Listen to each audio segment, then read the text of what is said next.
Stopping your puppy from biting isn't about punishment. It's about understanding one simple thing. In this video, I'm going to give you the straightforward, effective strategies to teach your puppy gentle mouth manners starting today. So why does our puppy actually bite with those sharp, tiny needles that we call teeth? First of all, one reason could be when they're puppies, they're learning their environment, they're exploring, and one of the ways they do that is with their teeth. If they find that their mouthing causes some type of reaction, such as if they bite on your hand, you respond to that by saying, ouch, or owie, and you pull away your hand, guess what? You're unintentionally now activating their prey drive, which can actually instigate them to bite more. So be very careful about that. Another reason why our puppies could be biting is because they're having some teething discomfort. As you know, as our puppies age, they're going to swap out their puppy teeth for adult teeth. So that process can be a little bit painful, and they might actually start mouthing or chewing on things to help alleviate the pain that they're feeling during this process. When our puppies are playing, like I said earlier, they're using their mouth to interact with the environment around them.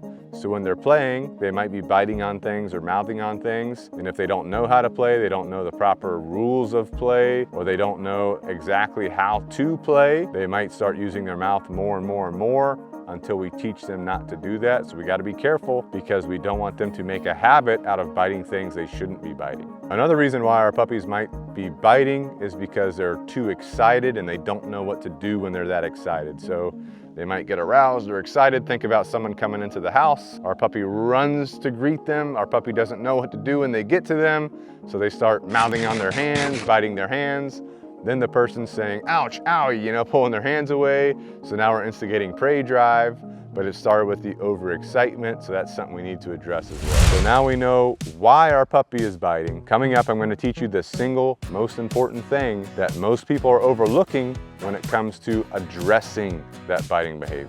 Strategy number one is going to be not allowing your puppy to bite humans or anything else that's not acceptable to bite. So from day one, when you get your puppy, as soon as you bring it home, don't even allow it to bite you. Don't allow it to bite your friends, your family, or anything unacceptable like your socks, your shoes, because what your puppy practices is what they will continue to do as their life goes on. So one easy way to manage this is to use a leash.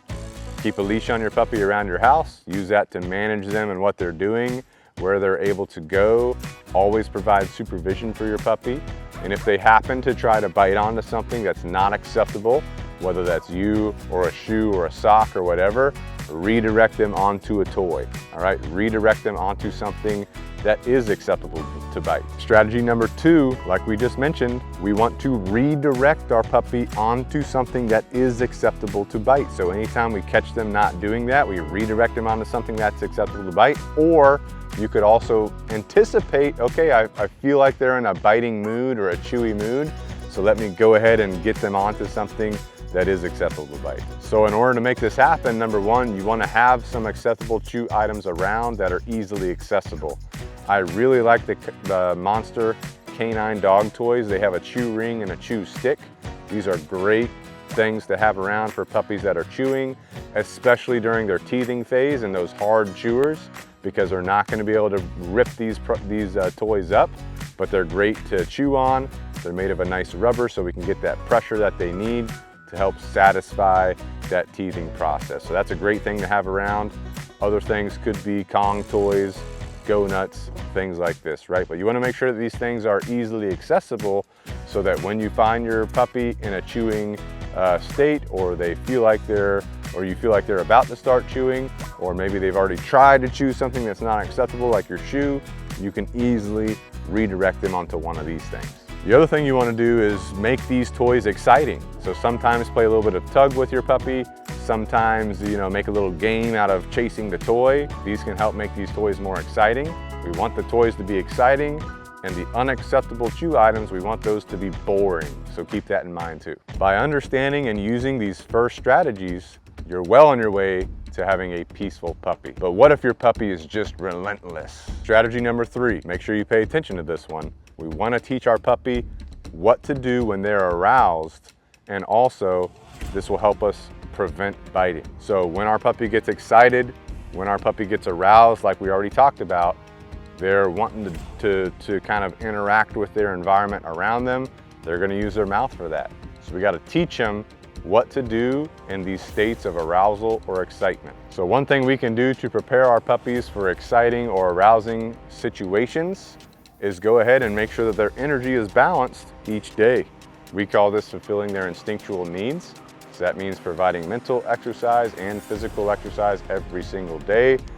You got to make sure it's developmentally appropriate for your puppy at their stage of development. You don't want to take a very small puppy on too long of a walk, or you don't want to do too long of an exercise session with a small puppy, something that's more suitable for an adult dog. So keep that in mind. Getting that daily mental, physical exercise in is going to help them balance out their natural energy levels, which will help stabilize those highly arousing or highly excitable scenarios. Also, you're going to want to recognize the potential signs of overstimulation from your dog or puppy. So let's say you're trying to do some socialization with them, right? Some socialization training like we always talk about. You take them out, but maybe you can tell they're getting overly excited, overly stimulated. You're going to want to identify that and increase your threshold, which remember is your distance to distraction. So as you increase your threshold, you should be able to balance out their energy level. So just keep in mind, you do want to control the environmental factors that are contributing to overstimulation to keep your dog in a nice neutral mindset. But another thing is going to be building good habits for your puppy when they are excited, when they are aroused. So instead of using their mouth, teach them an alternative behavior. I like teaching sitting, I like teaching downing, I like teaching place on a pet cot, for example. Like when you have people come over to your house or your apartment, instead of letting your puppy bombard them at the door and get all excitable and mouthy with them, have your puppy on a place. Have your puppy sit when they get to somebody, have them down. All these kind of things are going to be beneficial, especially in these highly arousing, highly excitable situations. These strategies really work if you are consistent with them. So coming up, I've got a special tip just for you to help you with long-term success. Remember, our first two strategies are number one, no biting humans or things that are not acceptable to bite. And number two, redirect our puppy onto things that are acceptable to bite, like our monster canine dog toys. Then after that, we have to teach our puppy what to do when they are excitable. All right, here's your pro tip. Remember to be neutral with your puppy during this whole process. If you have spikes of energy, that's going to inadvertently work against you during this process. If your puppy bites you or bites someone or bites something that you don't like it biting, let's just say it grabs your sock, for example, and you make a loud hyper noise like, oh my gosh, or no, or whatever, that can spike up the energy in the moment. Again, that can instigate your puppy's natural prey drive, make them want to bite harder or bite more. It could also make them frustrated. They could also try to equalize and match your energy level. So keep it neutral. If you're going to say no, just say it in a neutral tone, like no, right? You're not gonna yell at them, not scream at them. Do whatever you can to bring your own energy level down to that neutral level for your puppy to stabilize with. Patience and consistency are critical during this process, but you also have to understand that some puppy biting is more serious than just puppy biting. Some puppies, they have dominance in their genetics. They might have other things going on. So if this puppy biting that started off as something not so serious, or maybe you didn't think it was so serious, but now you're thinking, I got a real problem here because of the intensity and the ferocity that your puppy is biting you with or biting things around you with, this might be a good time to seek some professional help from a professional dog trainer that's near you. Or you could also let us know. We have virtual lessons. We'd be happy to meet with you to discuss this, to try and figure out what's going on. But don't overlook this. While it's not necessarily common, it can be pretty frequent. If you found this video helpful, don't forget to hit that thumbs up button and subscribe to the channel. Also, go ahead and send this video to another puppy parent that might be struggling with some puppy biting. If you want to learn about some of the other toys that we recommend, check out this video right here. We'll see you next time.